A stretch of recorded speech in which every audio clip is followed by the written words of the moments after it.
World Wrestling Vlog family. I am Penta El Muy Guapo, and I have the referee, Billy J. Ahoy there.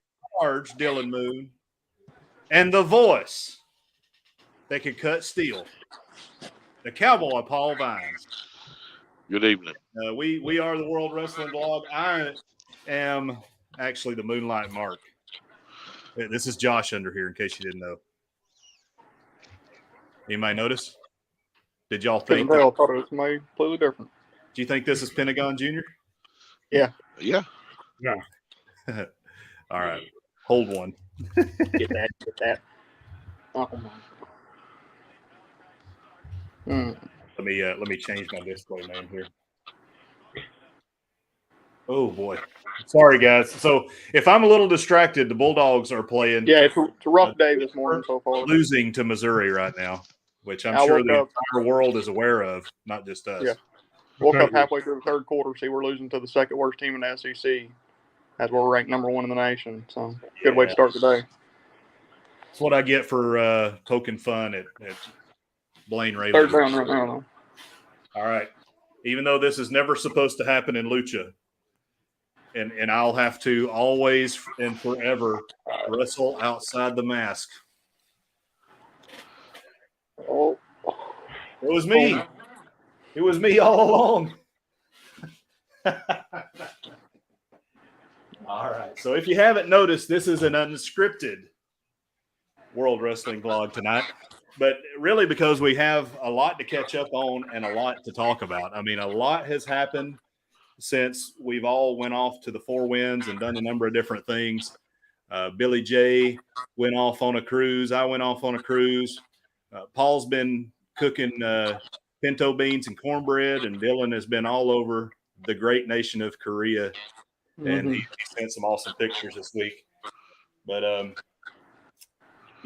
first thing, so the first thing that happened after we left was Clash at the Castle. And the biggest question on my mind that I wanted to ask you guys is, do you think that the WWE made a mistake by putting Roman over? Do you think they missed an opportunity? Was it a mistake? I'm going to get a drink. I'll be right back. I think they've got him too far over. I don't know. For me, Roman Reigns matches are not very entertaining.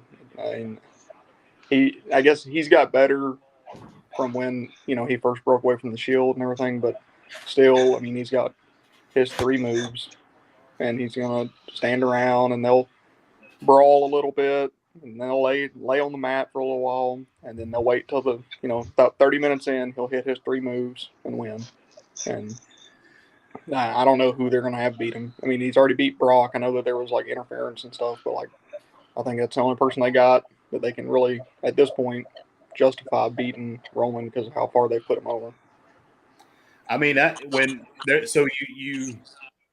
is no bigger star in the business right now than Roman Reigns. So that's one thing you got to look at. Whether you like his wrestling style or not, when that dude comes out and does his acknowledge me thing, other than maybe Seth Rollins, I mean, Seth may give him a run for his money, and Seth was awesome in Clash at the Castle, by the way. I did want to mention that. Hey, there's Dustin. What's up, guys? Ahoy there. What's up? He just took the Lucha mask. We may be getting a Penta El Zero Guapo, because he's skinny, so he'll be the Zero Guapo, the Muy Guapo. But I mean, and that match was a little flat, but I mean, and it wasn't a bad match though. No, it wasn't. It wasn't bad, but it was kind of. I don't know. I think that the finish was a little flat, but I personally would have liked to have seen Drew go over just because I like Drew, and I thought it would have been nice for him. But I understand WWE and their marketing strategy and everything they're trying to do, keeping Roman hot and keeping him over. Introducing Solo Sikoa was a nice touch. I think Solo may end up being the star of that whole family at the end of the day. I really like Solo Sikoa. He's definitely better than his brothers. Yeah. His brothers are Jimmy and Jay. If you didn't know that. Well, they're about the same way as Roman. Paul, you're awfully quiet down there. I'm listening. Yeah, there's Penta El Zero Guapo. Zero guapo. Yeah. Did you No. eat that scorpion? I ain't scorpion yet. We have to win in order to eat scorpion. I bought him a bottle of mezcal from Cozumel, and he's drank it, but he's not going to eat the scorpion unless Georgia wins. So, And if they lose, I have to burn it because it just wasn't meant to be. This It is looks like I might lose. This is the Sarge's brother, by the way. So We're very different. Oh, Dylan? yeah, the Sarge, Dylan Moon. Not my brother. We're brothers, but I'm the more talented brother, basically. yeah. It depends on it's all relative. Dylan's a lot smarter than me. So. You could go with the Doc Holliday line. Oh, I know. We'll have a spelling contest. Oh, but okay. So Paul, I'm interested to hear your commentary on whether or not you believe that Drew should have went over Roman Reigns. Absolutely, positively.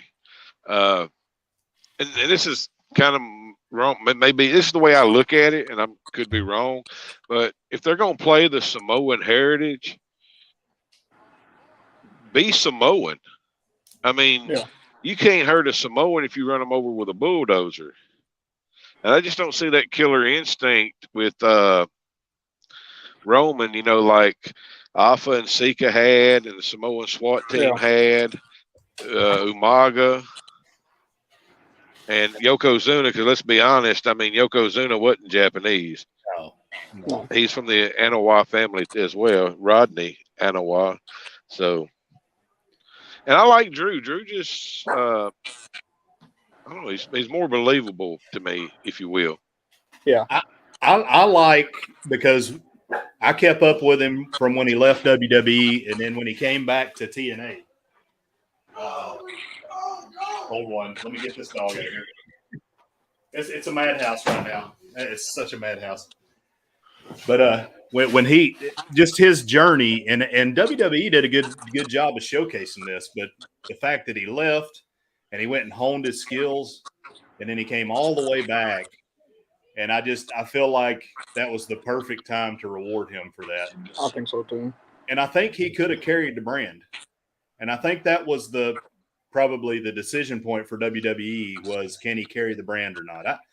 I mean, 65,000 people showed up to that live event in Wales for him. They didn't show up for Roman Reigns. They showed up for him. Yeah. So if you really want to make your brand international, they should have put him over. I thought they were going to. The way the match was going, I mean, the first 90% of the match, it looked like they were setting him up.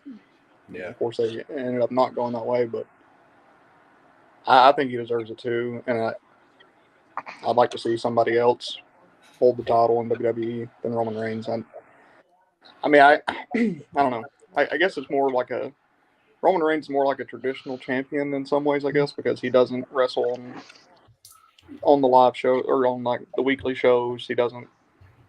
I mean, I know it's part of his character and what they're building with him is that he only comes around when he needs to, kind of thing. But I like seeing the champion out and doing stuff a little bit more than just at pay-per-views. I mean, Roman's earned it too. He's earned the right. If they're going to let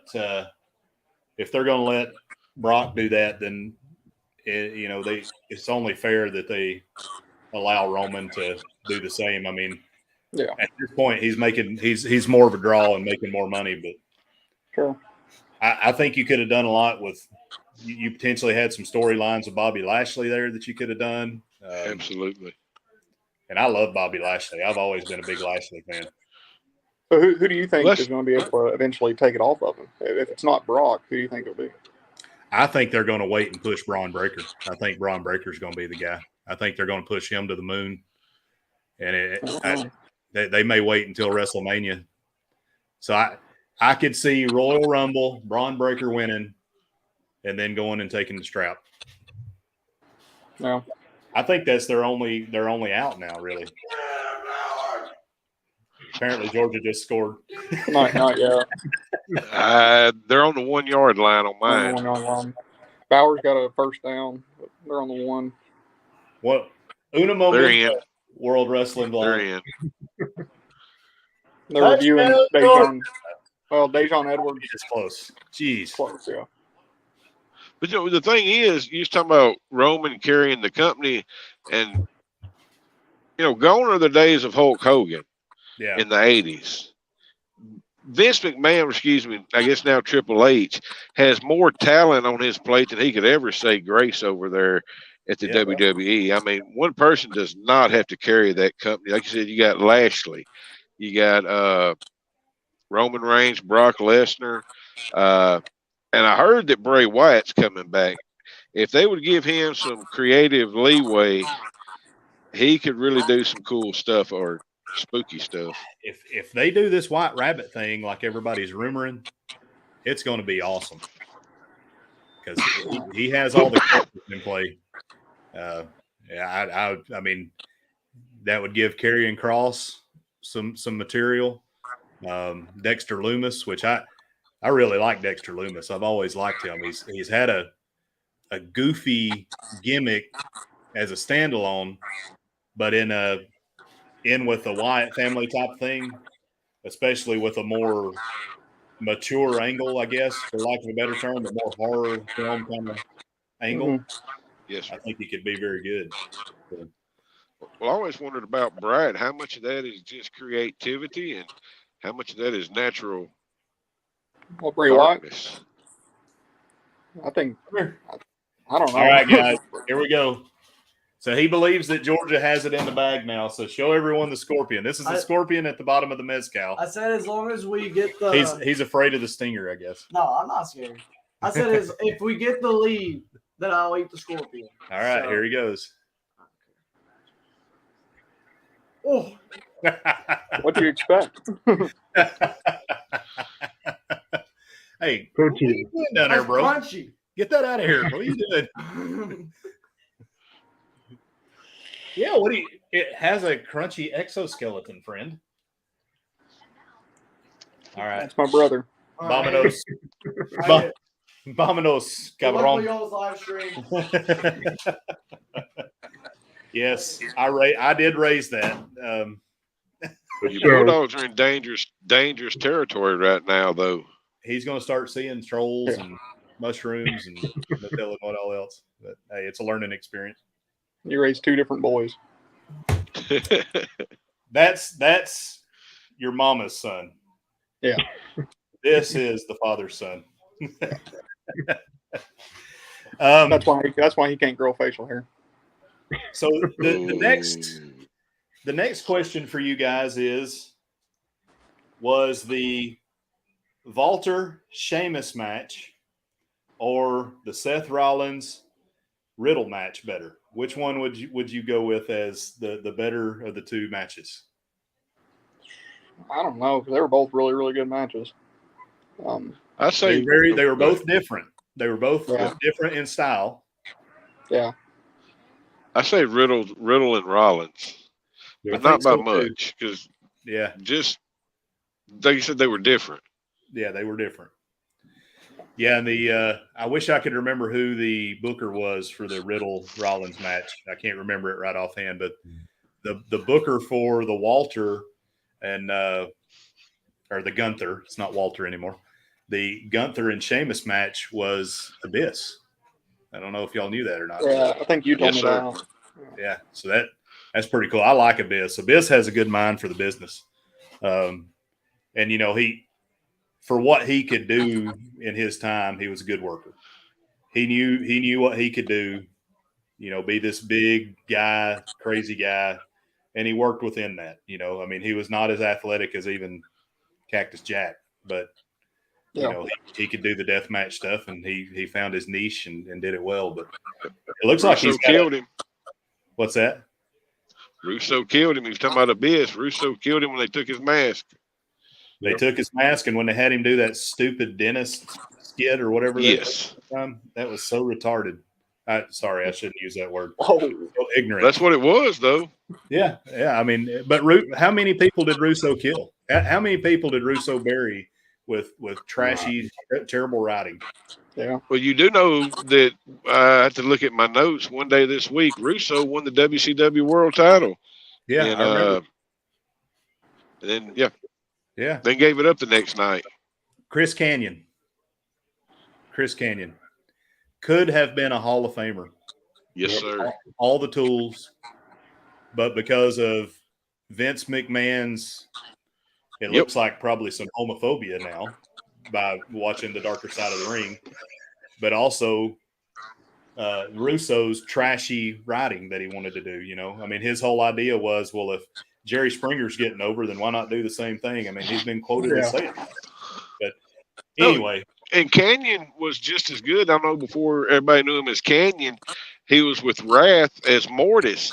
And when he was under that mask, I don't know what it is about mask, but sometimes the mask gives that wrestler, I guess it's because people I don't know what you'd call it, mystery or whatever, but he was awesome as Mortis. I mean, he had some moves that were just out of this world. It's kind of like how awesome Gunnar Wayne Firebird can be, you know, Can be. Yeah. and how boring his alter ego can be. Well, look at Benoit. Can we say his name on this? Oh yeah.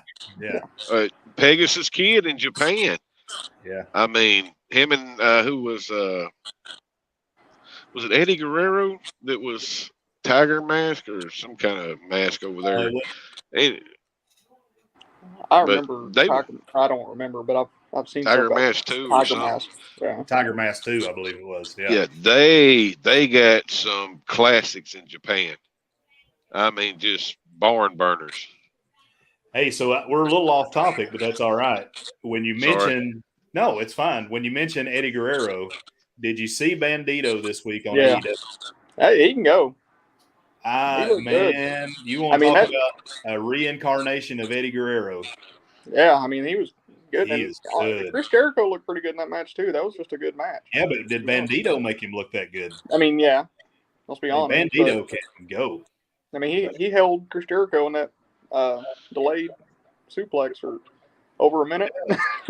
He's a little bitty feller. I mean, he can't be over 5'8", 5'9". Yeah, no, that was a good match. How do you feel about? Weighs close to 300 pounds now. Yeah. How do you feel about Chris Jericho being Ring of Honor champion though? I don't know. I mean, it's a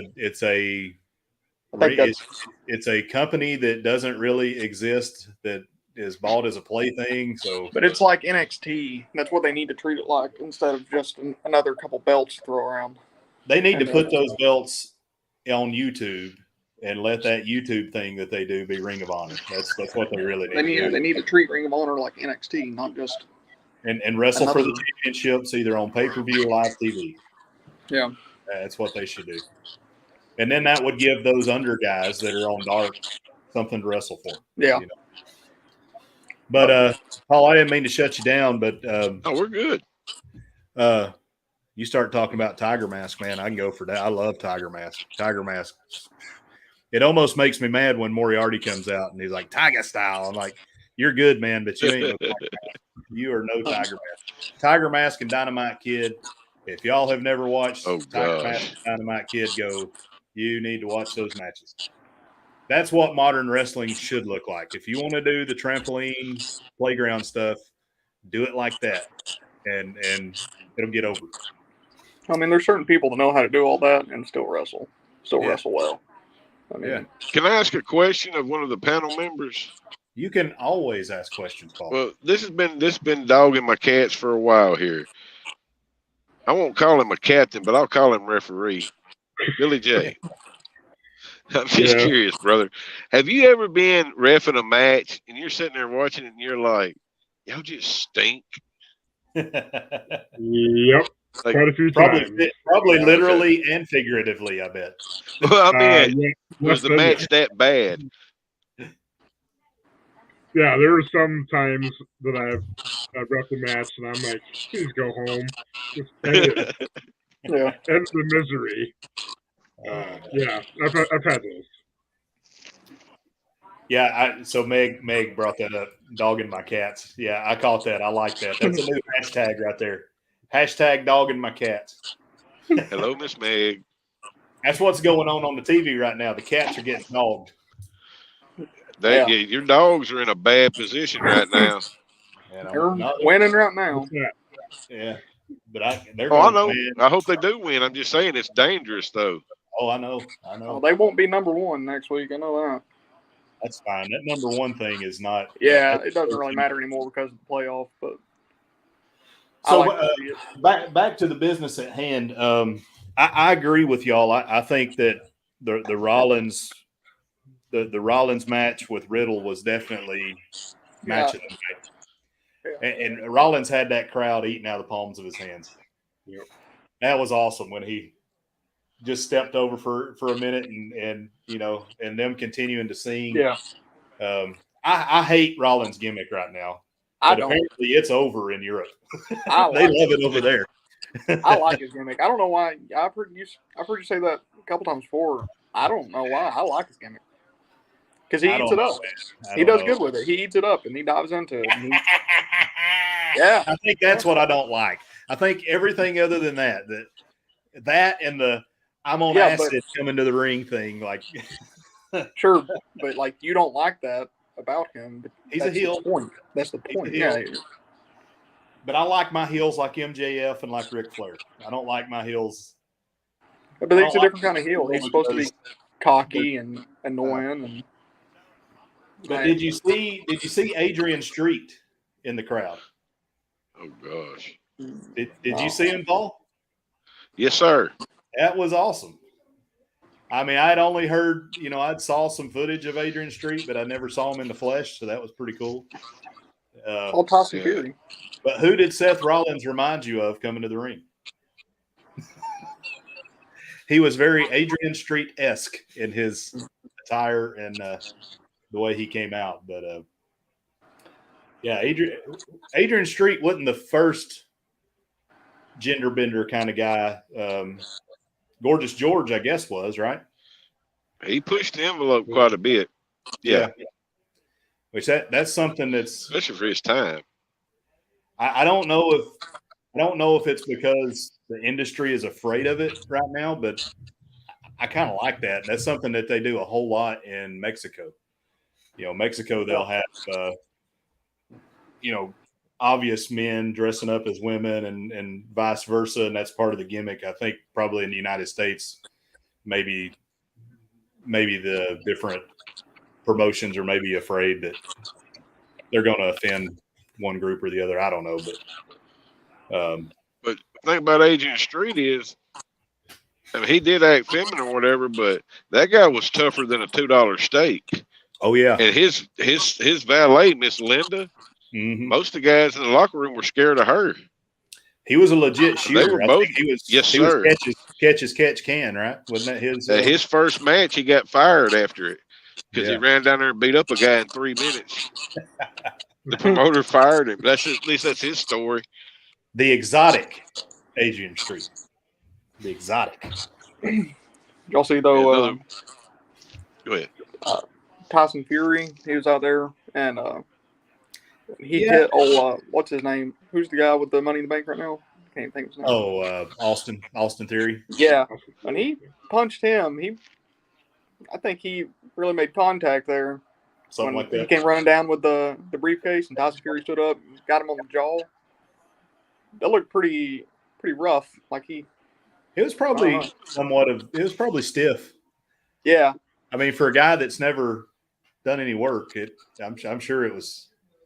I mean, and Tyson Fury's pins are like freaking skillets. He's a gypsy king, So. Yeah. And then we got to hear him sing. That was one thing that I meant to bring up that I didn't. So let's put aside the other two matches for a second and go back to the championship match. How did y'all feel about the little encore? We're going to sing American Pie of all songs with the loser. How did How do y'all feel about that? That was a little weird. It was a little weird, but I don't think it was like planned or anything. I think it was just that the crowd there was so into it, and they all were just happy to be there and happy to see Drew McIntyre. And I think everybody was having a good time, really, and they just kept the cameras going. Yeah, I mean, if you don't take it too seriously, I guess. I thought the choice of song was a little A little odd. American Pie in Wales. Yeah, a little weird. You just lost, and now you're singing American Pie. Yeah. I think I'd rather see you up there, playing like the Beatles or something. But, not as an American, but as an Englishman, maybe ripping up some American flags. Uh-huh. But WWE that happened. No. But yeah, so you have something, Dill? It was weird, but it was whatever. Like, yeah, it was weird. Maybe they read the crowd, Yeah, I think that's all it was. Yeah, you never know with like European crowds, the Canadian crowds, they're always different acting than the American crowd. So you never know what you're gonna get. Man, you got to think like how soccer stadiums get and stuff. So, and that's what it felt like too, with the and then they were doing the Drew McIntyre chant, which was kind of cool because they turned that into a song. Yeah, it looked like an awesome event. I would have loved to have been there. I mean, yeah. To me, it looked bigger than WrestleMania. Did it look bigger than WrestleMania to y'all? It was huge. I mean, there was a whole soccer stadium that they had filled out, and they had seats all in the field and everything too. I mean, there's 65,000 people. So, I mean, it felt like European WrestleMania. Like, it felt like the Detroit WrestleMania was transported in time and delivered in Cardiff, Wales. To me, yeah. I think that's how the Europeans that were there saw it too, and they treated it like that. Oh yeah, yeah. I mean, it was the biggest event in Europe ever. So. But I did. Again, I agree with you guys on the Riddle match. And did you notice at the end of the Riddle match the mouse that Riddle had above his eye? He legitimately took that last curb stomp. Yeah. I mean, he had a knot like that up over the top of his eye, and he looked a little disheveled. They had a lot of good build up to that match. They cut some really good promos in the weeks before, and Riddle did much better work than normal. So for some reason he always looks angry. Riddle was angry, like pissed off. Riddle is a lot better. Riddle. Even the in-ring, the transitions, the smoothness, how he was going between the MMA and jiu-jitsu holds and his kickboxing, all of that looked a lot better than normal. I mean, normally it's kind of like he's moving at 100 miles an hour and the other guy's moving at 90, if that makes sense. Yeah, but, Seth Rollins can keep up, and I think they work well together. So. Yeah, I mean, I think they found their replacement for Cody Rhodes until he comes back. Maybe they keep this thing going. But man, will Cody come back? I mean, it's 8 months at a minimum, right? And then that's dependent on if everything goes well. Yeah. Speaking of Cody, though, and recent developments in AEW, which we'll get to in a little bit, I think we know why Cody left now, huh? I think we can kind of see why he left AEW. A little bit of toxicity, little bit of toxicity. Yeah, just a little bit. Yeah. But then I probably enjoyed the Gunther Sheamus match more than I enjoyed the Riddle Rollins match. That doesn't mean that I think it's the better of the two. I enjoyed that strong style of match a little bit better. It was one of the best, like I said, strong style matches I've seen in a while. I mean, I get tired of seeing big guys go out there and stand around and hug each other for 20 minutes, but I mean, they actually put on a good match. Yeah, it still bothers me that what was his name before? But now he's Butch, little Butch. He was actually kind of over to me. I liked him when he was in NXT, and now they got him doing this Butch thing. But They did let him have a match, and they look like they kind of gave him back some of his old ways. Dadgummit, why can't I think of his name right now? Anyway, Pete Dunne. Yeah. I liked him when he was in his silver singlet and doing his thing in NXT. Yeah. He could actually go. Dogs won it. Dogs won. Yeah, it's about to 4 be points. a rough bus ride home, though. I know that. Oh, There Curtis. are no ugly wins. Just say Hey, at the end of the season, if there's zeros in the L column, it does not matter. Yeah, exactly. It will be a rough week of practice, though. There will be a lot of sprints ran during this practice. Everybody on the line. Yeah. They're going to hear that a lot. I can only imagine how a mad Kirby Smart practice goes. I mean, you see how fired up he gets on TV at the games. I can only imagine how a practice after a almost loss to a terrible team is going to go. So. If he walks into the locker room and doesn't say anything and just tells everybody to get their asses on the bus, Monday it's going to be hell. Yeah. So with the one of the things that kind of, I guess it's good the way it happened because it wasn't a distraction, but I kind of was enjoying the Ludwig and the Butch and all that stuff that was going on, the side fights, but they kind of let that just disappear and fade out. And then, which was kind of a cool angle, I guess, because it focused on what was really going on. Yeah. That was another, to me, I felt they missed a little bit there. I was kind of, I know that they weren't going to let, I keep wanting to call him Walter. I know that they weren't going to let Gunther drop the title, but it would have been pretty cool to see Sheamus. Yeah, I thought they were actually because Sheamus never been Intercontinental champion, but he's been every other champion in WWE, and they're in Wales, which I mean I know he's Irish, but they're in the UK. So he's an underrated worker. He's very underrated. I mean, Sheamus ain't too old, but he's been around for a little while now. So he has. I think that says a lot, you know. Yeah. And he I don't know that I've ever seen him have a match where I was like, what in the hell is that? You know, I'm just saying. I think at some point he's probably going to want that Intercontinental champion, just to say that he's held all of them. And I think that was a pretty good opportunity to give it to him, but also I know that they're trying to put. What's up, Timmy Ray? Over, so. Oh, yeah, well, we talked about this before when we talked about titles and how that we all kind of believe that Intercontinental, you know, that's probably one of the most important titles that WWE has. Yeah, I think so too. You think about everybody that's held that belt from Harley Race to, you know, I mean, it's just, well, Harley didn't hold the Intercontinental. Harley held the U.S. Yeah. Yes. But U.S. is a lot of the same way though. But yep, same difference basically. Yeah.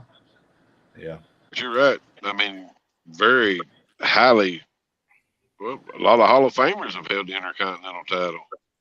Yeah. I mean, for me, one of the best matches of quote unquote the modern era was the ladder match for the Intercontinental Championship between Heartbreak Kid and Razor Ramon. Yeah. And that has always, when I think of the Intercontinental title, I think of that. Yeah. And both of those guys walked away with legit shoot injuries because that, you know, that first match with one stinking ladder, not 15,000, was one of the most brutal matches. I mean, they put it all on the line. I mean, that match had never been done really. They had scaffold matches and stuff, but nothing like that. Which then evolved to the reverse ladder match in TNA, which was another great Russo product. Reverse ladder match? Oh, yeah, they had a reverse ladder match in TNA. How'd that go? So you had to get the belt and go hang the belt. Oh, my God. That's so stupid. Yeah. One of the better things that he did come up with, though, I thought was the X Division match where they would hang the belt in the middle across the cage. I did like those matches. I thought those were cool. There were some great AJ. Those matches probably put AJ Styles over as much, if not more, than his Ric Flair stuff that he did when Flair was there. So anyway, is there anything else y'all want to touch on Clash of the Castle other than the lack of the castle? I was kind of hoping. I was kind of looking for a castle. That was pretty good. I mean, kind of just got back on WWE, and it's like the best thing I've seen out of them recently. Yeah. Unfortunately, I don't think it's ever going to get the praise it may deserve because AEW overshadowed it for probably not the right reasons, but the wrong reasons. So, the biggest thing is the backstage fight. And what led to CM Punk and how many of them were suspended? So Ace Steel, CM Punk, the Young Bucks, Kenny Omega. Yeah, good. I'm glad they're gone. Yeah. Michael Nakamura, the camera guy, Brandon Cutlet. Oh yeah. Yeah. I see. I thought the show was good. But I mean everything that they put over, even the MJF angle just fell flat because of it, because they couldn't. Yeah. They had to remove all the CM Punk footage or all the Bucks footage. All the CM Punk. I kind of hope he don't come back. Really, because like he can't really go like he used to. His matches are a lot blander than they were when I was a kid. He gets hurt every other match. And then if he's not on top, he just whines and ruins it for everybody else. So that's what they want you. That's what a lot of people want you to believe. However, and I wish I would have, if the Bulldogs would not have done what they did, I was going to actually pull this article up for you.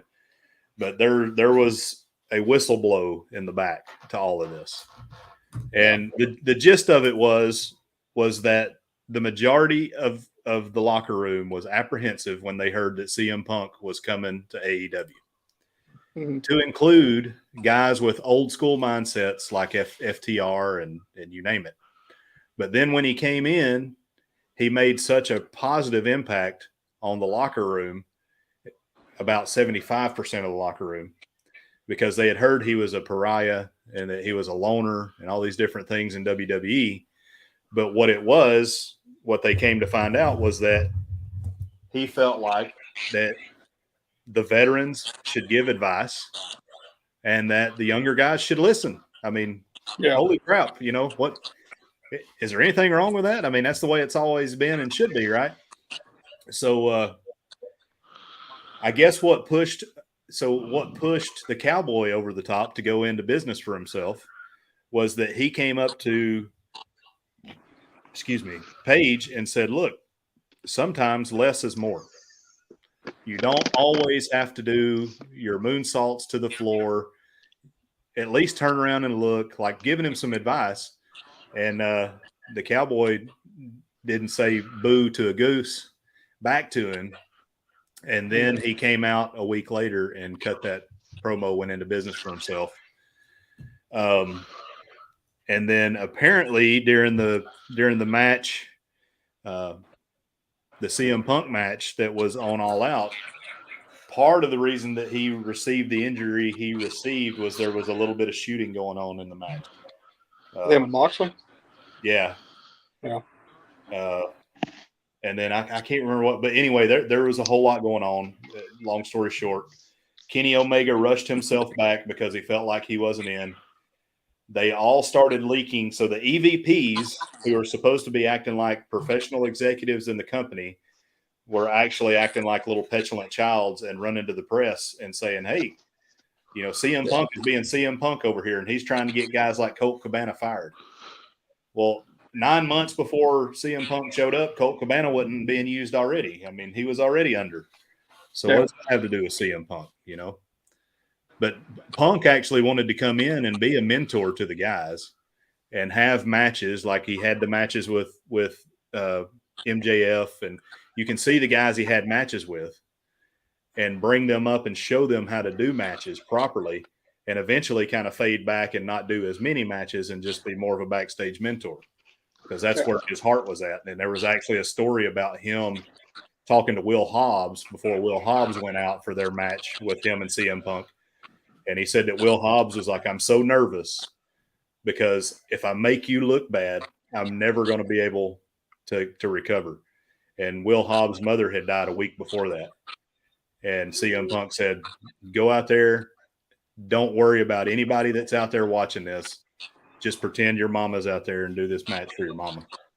And I mean, that says so much. And for the guys that would listen and had that old school mentality of work hard, and good things will come. Yeah.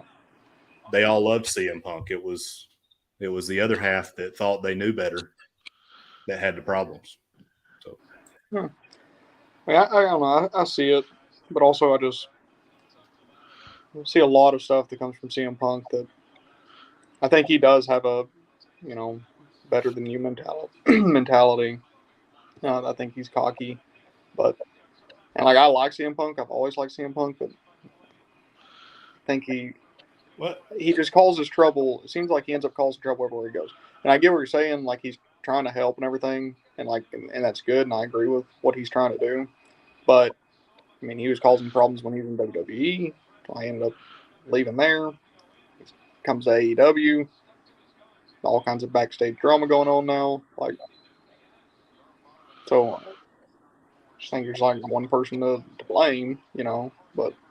Well, I mean, he went into business for himself too. After Page went into business for himself, the biggest thing to me that I think's messed up about it is that the way they punished CM Punk, when it sounds like there were multiple entities that came into his locker room where he was there by himself with a lady who was crippled and his dog. So immediately he felt attacked, right? And the guy who started it all got nothing.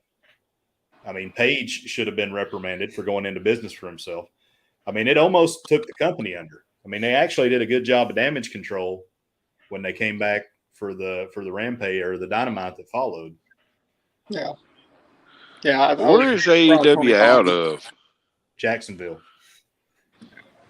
So the Khan family, that's the same Khan family that owns the Jacksonville Jaguars and Manchester United. So they've got money out the yazoo. So that's why he's been able to hang in there, because he can just outspend. I mean, he can actually outspend the McMahons. I like AEW. Like right now, I like AEW more than WWE. I watch all AEW stuff on time. I stay caught up to it.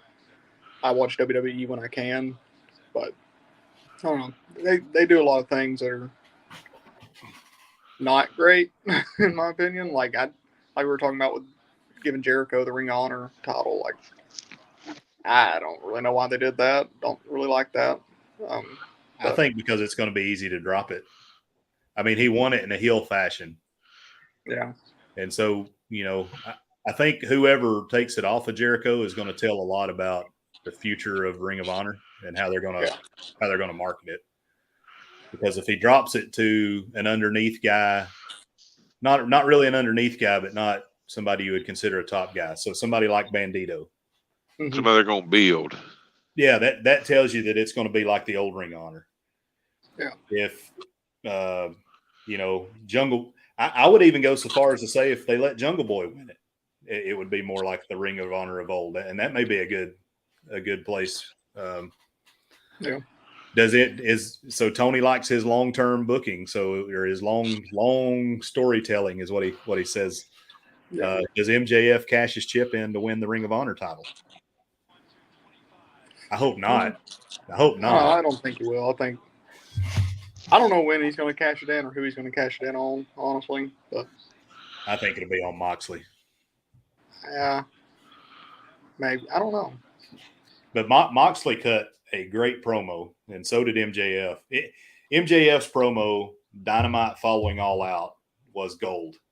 Yeah. That dude is so gold. Oh, yeah. When he came out and he says, I'm sorry, I apologize for everything, and I said things about you that I didn't mean, and just being nice. And he's like, and you guys have the best football team around and everything. And everybody's like cheering and yay. And then Moxley came out and was like, you're full of BS. And he was like, you think I'm full of crap?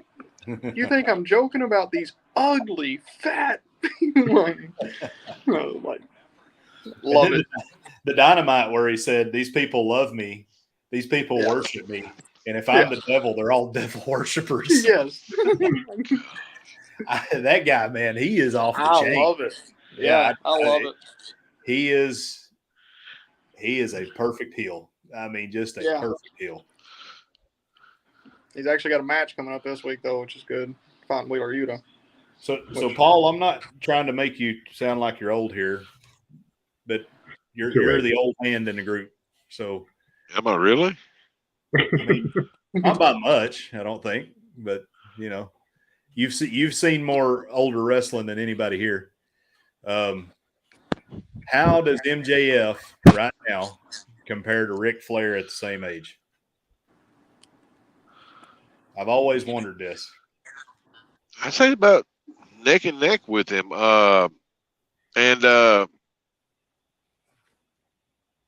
Which I've just watched like replays of his mainly replays of his pipe bombs or whatever they call them, you know. But I don't know, I do not know that he is quite as flamboyant as Flair was or Gino Hernandez. But on the mic, I say he's right there with them. Yeah. I think we were talking about Roman Reigns earlier, and there is no bigger star. And I don't think MJF is as big a star as Seth Rollins is yet.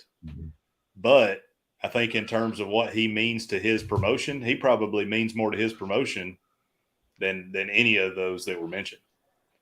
And if they were not able to get MJF back in after everything that transpired after All Out, AEW's done.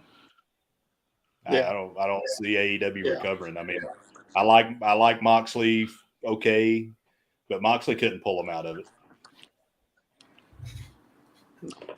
I think MJF's the guy. I mean he's great. He's got to where now, as big a heel as he is, everybody cheers him when he comes out. So, how do y'all feel about Daniel Garcia winning the Pure Championship? I thought he deserved it. I was happy to see that. I thought it was a great match too. Yeah, it was. Oh yeah. Yeah, I thought I like that Pure Championship too. I think that's a cool title. One thing I'd like to see AEW stop is all of these like 15-minute of fame rappers coming out with like they do. It seems like they do that with everybody right now. Yeah, that's so weird. Even the action thing is so weird. Yeah. But the guy that came out with Daniel Garcia when he won the belt. I mean, all right, Honest Engine, I'm not a rap fan, right? But I mean, I didn't understand a word that guy said. And that's not throwing off on rap music. That guy couldn't speak. He couldn't speak English. I don't know. They do that quite a bit, though. Yeah, I mean, they keep going to the well on things way too much. But the best thing that happened, Scissor Me Daddy Ass. Yeah, no, I was happy to see they finally won. Oh, that was awesome. I mean, and I think they just did that on the fly because I think they realized in All Out how over they were, and they're like, we got to put belts on these guys. Yeah. But, you know, and I used to in that tag team, dadgummit, the other guy. See, I've even forgot Castor. I used to think Castor was the guy. And Castor may be the guy on the mic promo-wise, but Bowens is one of the best in that company right now as far as in-ring work goes. Yeah. They both can go. They're both really good. I mean, they got like a funny, silly gimmick and stuff, and usually that's – I mean, a lot of times you see that cover up for like subpar wrestling, but like they can go. They can wrestle really good. I mean, the matches, the two matches they had with Swerve and Our Glory was both really, really good matches. I think now that Swerve and Our Glory don't have titles on them, they're probably going to turn against each other. I think Swerve Strickland will probably turn heel. I don't know who I've never met Timmy Ray the King or his dad, but I like him. Yeah. Now they actually filmed at the state fairgrounds at the Irish McNeil Boys Club.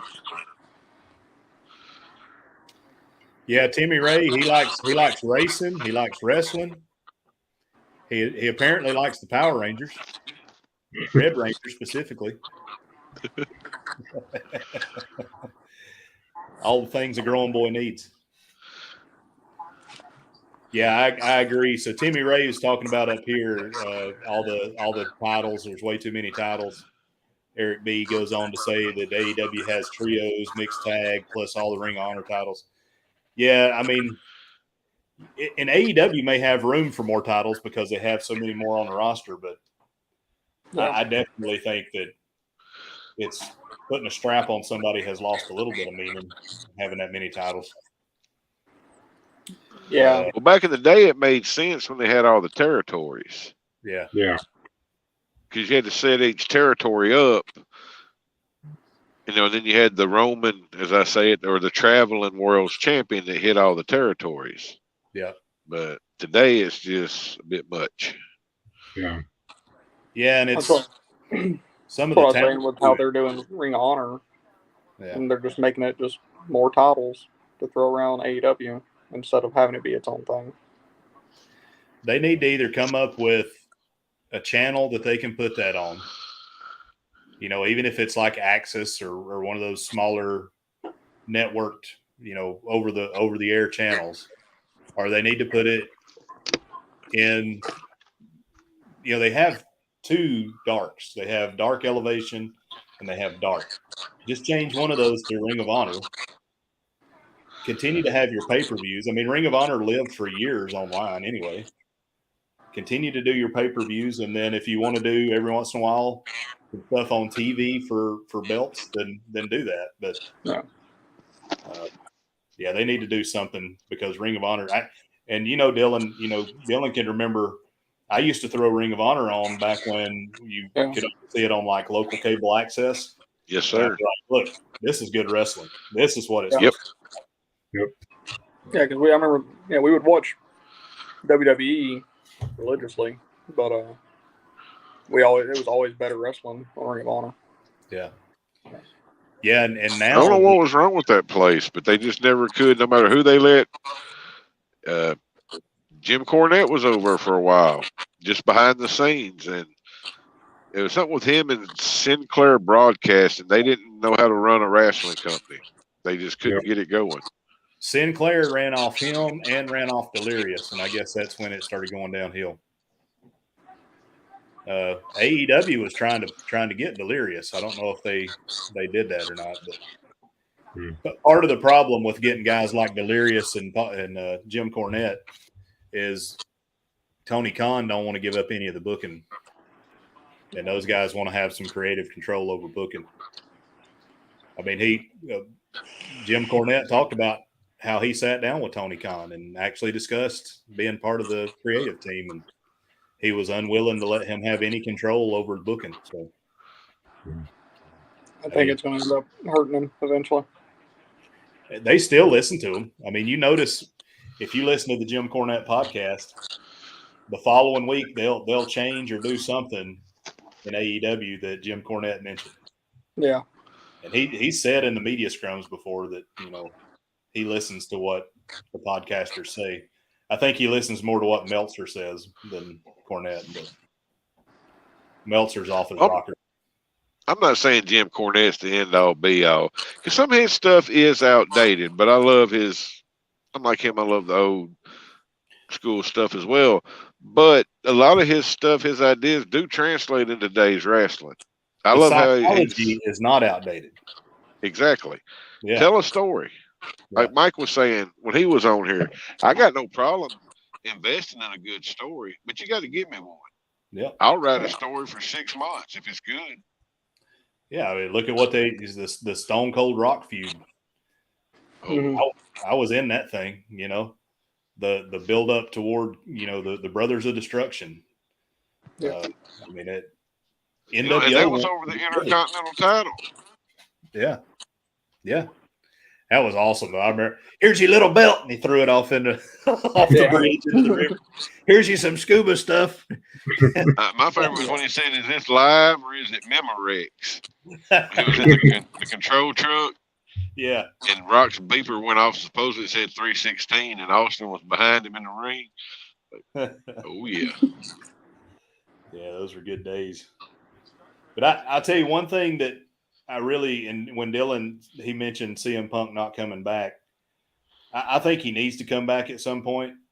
I think him having a lesser role may be good because Moxley, he truly loves AEW. He's burned all his ships. Like he's pretty much blacklisted in WWE now. And he has sold out for AEW. And you've seen him take a bigger role.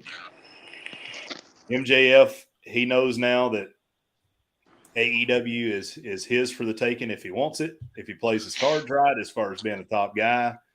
And I think you've seen some guys, I mean, the Acclaimed were coming up anyway, but they're coming up even more now. And, that I would almost rather watch the Acclaimed than FTR. I said it. I like the Acclaimed, but I want to see them in a match. I mean, Give me a best of 3 booking with those two teams with a good build up, Paul. Give me 4 weeks of build up, and then let's defend and keep them.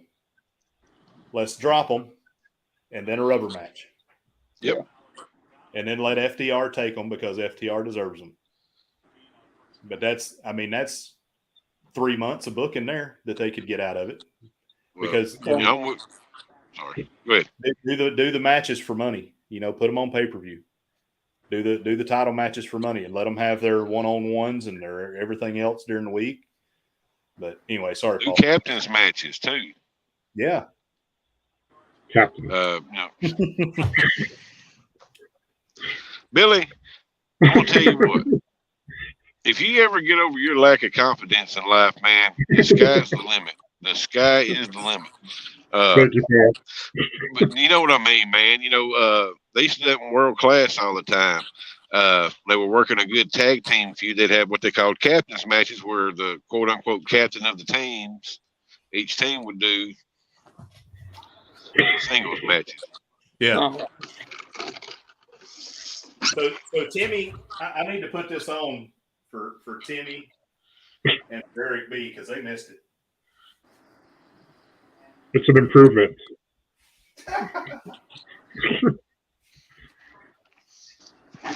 Exactly right, Timmy Ray. Fit you well. You know who I kind of look like? I can't remember the guy's name, but he was in when they did Lucha Underground.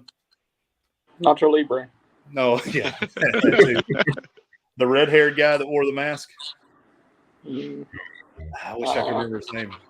But he had like a long goatee and it hung down to here outside of his lucha mask. I was so proud of this. I tried to, I got it, and I tried to walk around Costa Maya with this thing on, and Chastity was hiding in corners. I can't imagine why. Yeah. And then I wore it through security, and they actually let me through. Wow. They were afraid. I walked up and I went.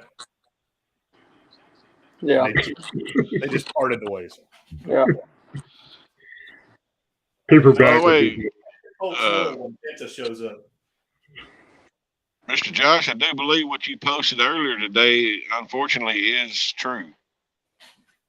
From Japan. Oh yeah, Inoki. Hmm.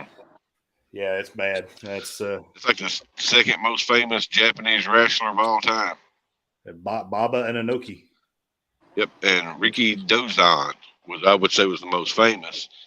And actually, Inoki and Baba trained at the same time and started their promotions, I think, within a month or two of each other, the same year. Well, and Inoki was huge in getting WrestleMania. A lot of people don't know that, but without the help of Inoki, Inoki put millions into WrestleMania. You do know if that would have been a flop, Vince was gone. Kind of wish He it literally had flopped. everything he owned mortgaged for that. I kind of wish it would have flopped. I mean, WWF, and I have great memories of WWF. Don't get me wrong, but I probably have better memories of 605 growing up. Amen. But you know, I mean, WWE ruined the business. It really did. It really did. He's always had the idea that they would be the Disney wrestling, and that's kind of what they are now. Well, Vince Sr. told everybody when he sold to Vince Jr., he told him, said, well, my son bought me out. He said, I'm going to warn y'all, he's got some interesting ideas about how wrestling should be. He wasn't lying. No. Yeah. Jim Cornette talks all the time about when they were in creative meetings, and he would say things like, well, it's more about the sizzle than the steak. You know, you can see that in how WWE is. I mean, even today, it still has that on it. You know, it's kind of like the Roman thing, right? I mean, you talk about he has 3 major moves, and that's really and the sad thing is that's really not all that Roman has. If you go back to part of Championship Wrestling, Roman was working. Yeah. But on their top guys, just like when they were pushing Cena and even with Brock, I mean, although I enjoy watching Brock's 3 moves a lot more. But it's all about the acknowledge me and the 15-minute walkouts and all that kind of stuff. Yeah. Cool. Get going. What else? So trios kind of, that's a flop now because everybody that was a part of that is now suspended. Yeah. Well, supposedly WWE suspended some people too. I don't know who all they suspended, but well, I had heard one thing that I heard this week was that Velveteen Dream was trying to come back. And is he out of jail? Well, I mean, apparently he was under probation. And then things just got bad and worse for him. So something happened at a gym, and apparently he was recording people in a gym. Yes, and he was told to leave that part of the gym. Then the tweet came out from EC3 where they were having a house party when they were all down in Florida, and he was trying to record people in the bathroom. So the guy's got a voyeurism problem. But then I guess he was also holding or something like that too. And I mean, yes, sir. A whole world of trouble. So too bad for the Velveteen Dream. He probably will. He'll be coming to an indie location near you soon.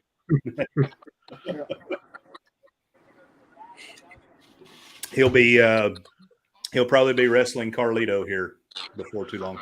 Yeah. Well, there's that Appalachian Championship wrestling over there that's pretty decent. Well, Barry Windham's Chatsworth, Georgia. on it. I think so.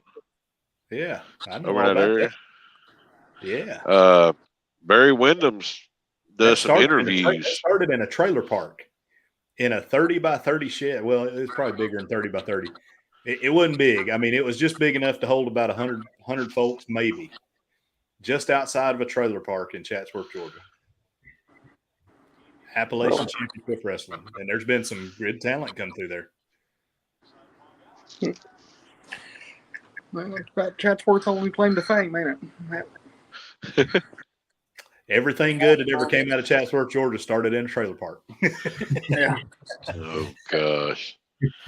That's why I'm so wonderful, because I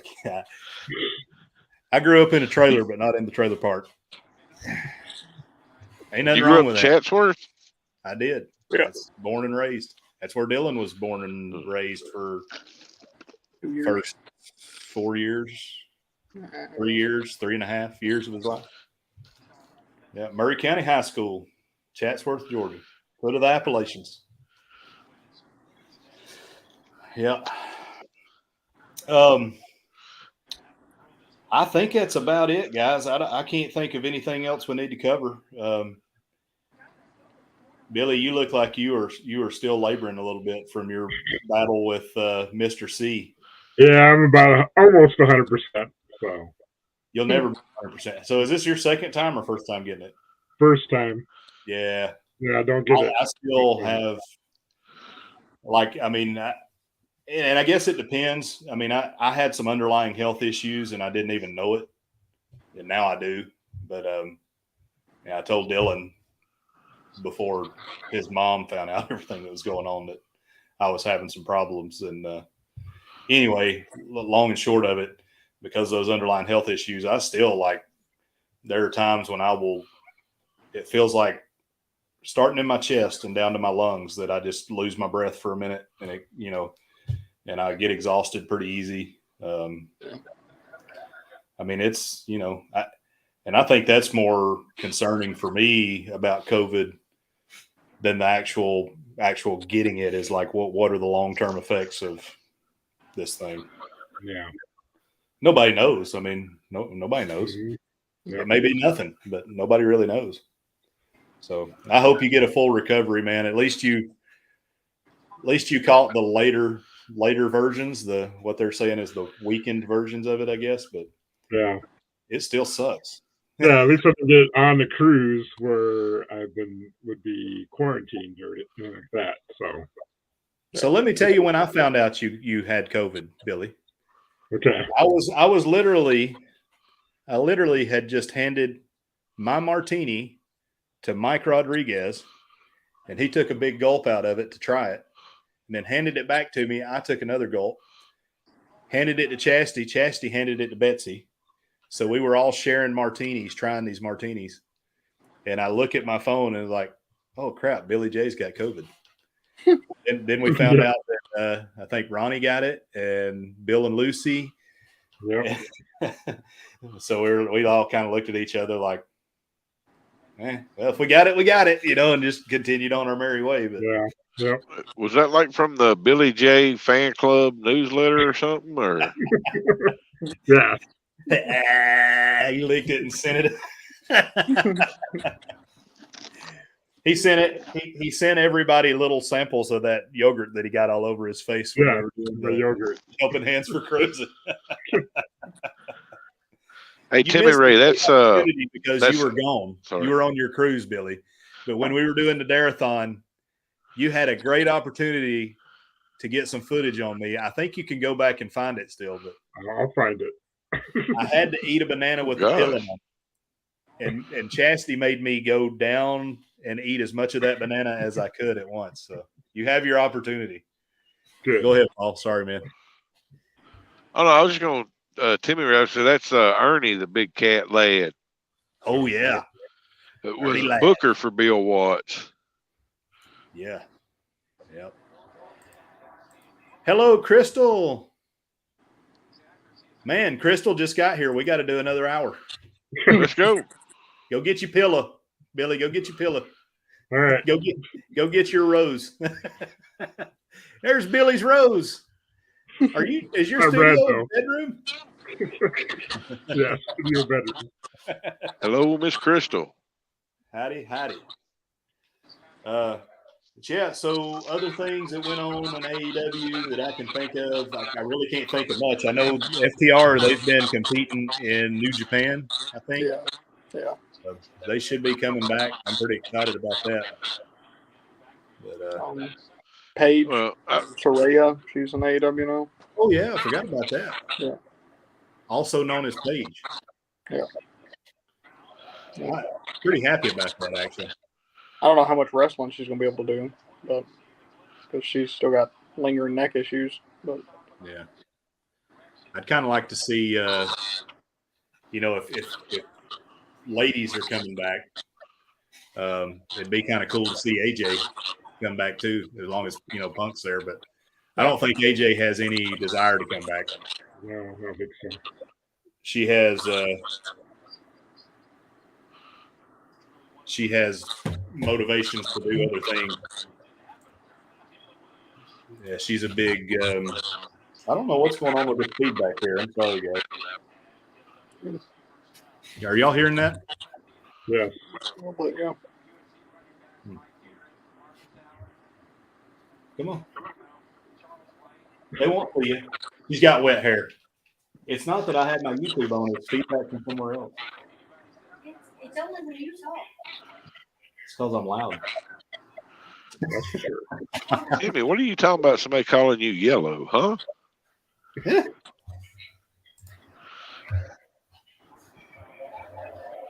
Timmy Ray's telling me I sound like a robot. Yeah. Yeah. Well, all right. Well, since I sound like Trout, I guess that's the computer trying to tell me to stop or something, maybe. Hang on. Testing. It's you, Dylan. It's me. Yeah, watch this. See? Test. I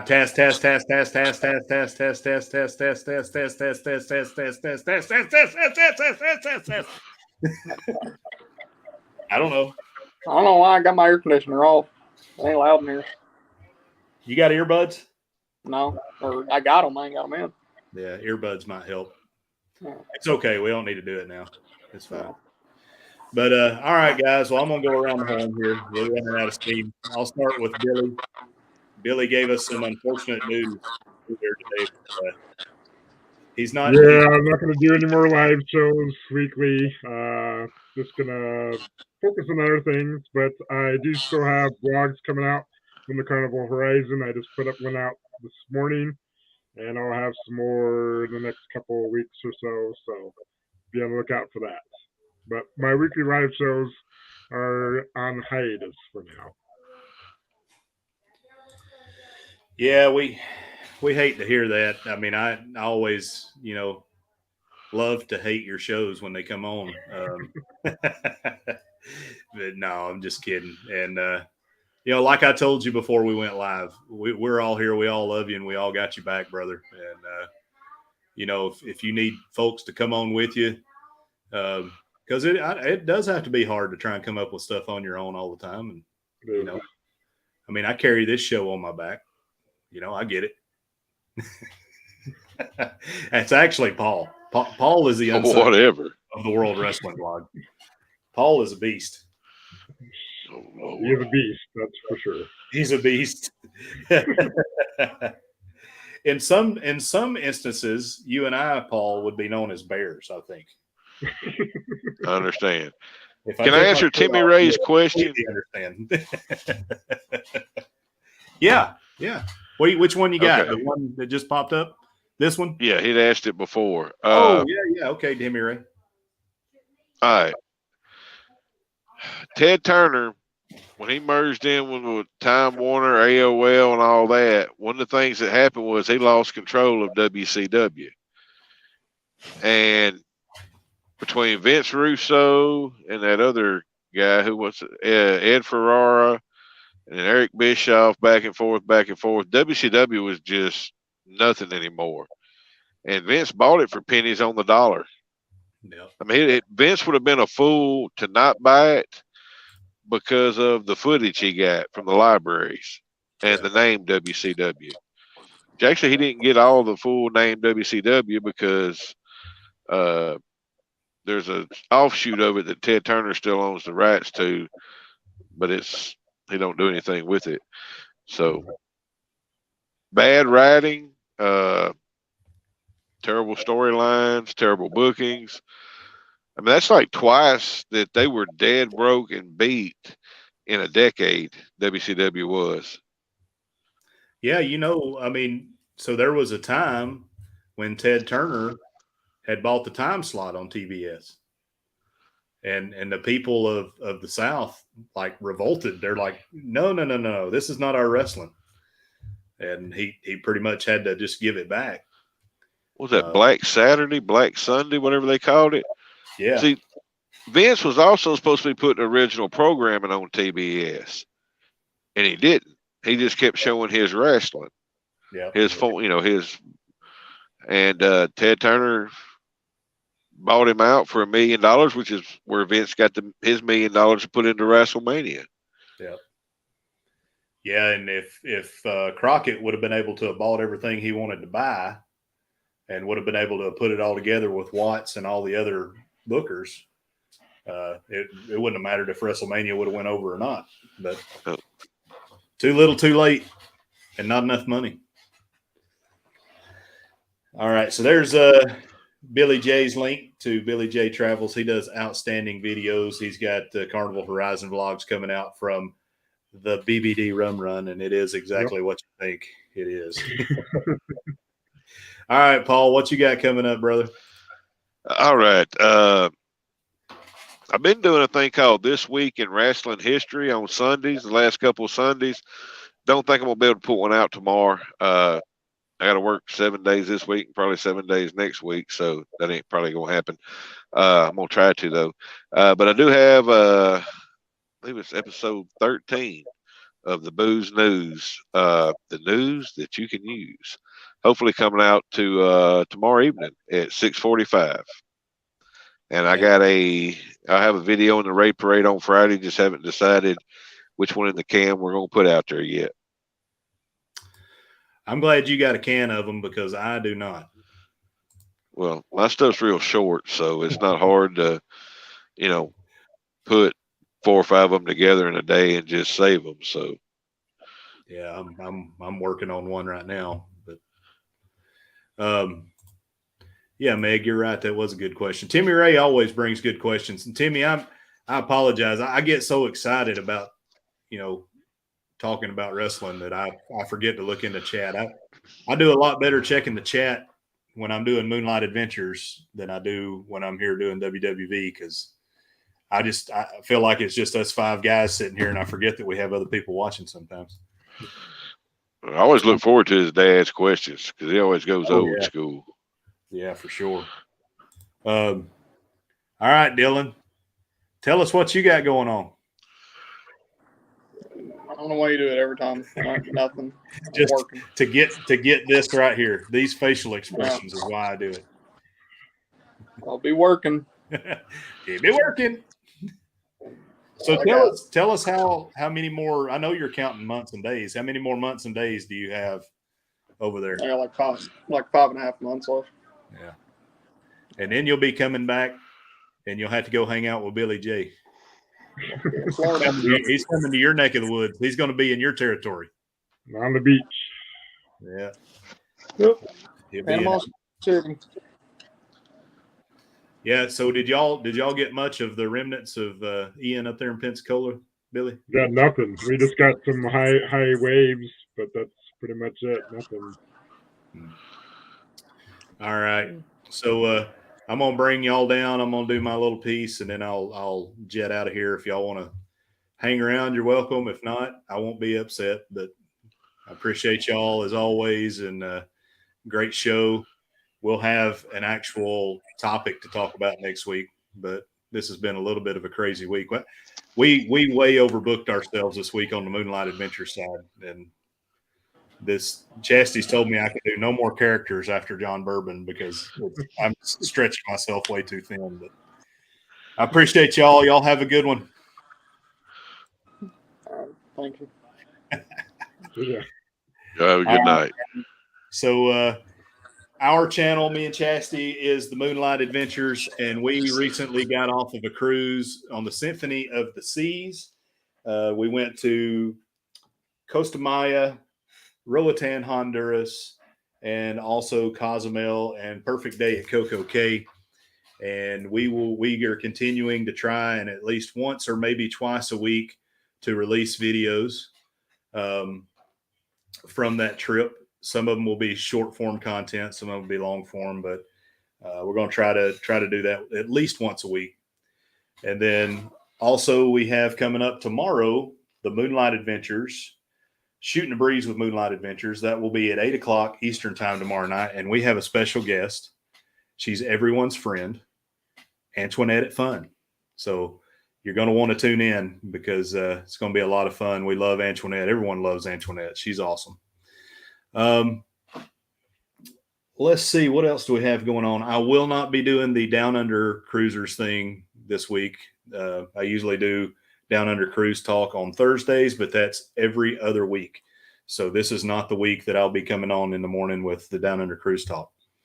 But John Bourbon will be coming live, or not coming live. He'll be delivering his weekly creator news on Wednesday and that will be at 7 o'clock. And Meg, you are exactly right. John Bourbon does need a research team. There's a lot of hours that go into that. I don't know. Hopefully it shines through on the product. I know John Bourbon gets a little squirrely, but we really enjoy doing that and enjoy growing the community in an entertaining way. So I hope you guys see that and enjoy it. But that will be at 7 o'clock on Wednesday.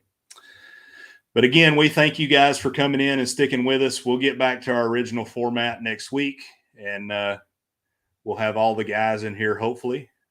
Hopefully Billy will be fully recovered and feeling good. I'm glad to see him back up on the panel. Glad to see him live tonight. But good night, everybody. Have a good remaining weekend. We're out.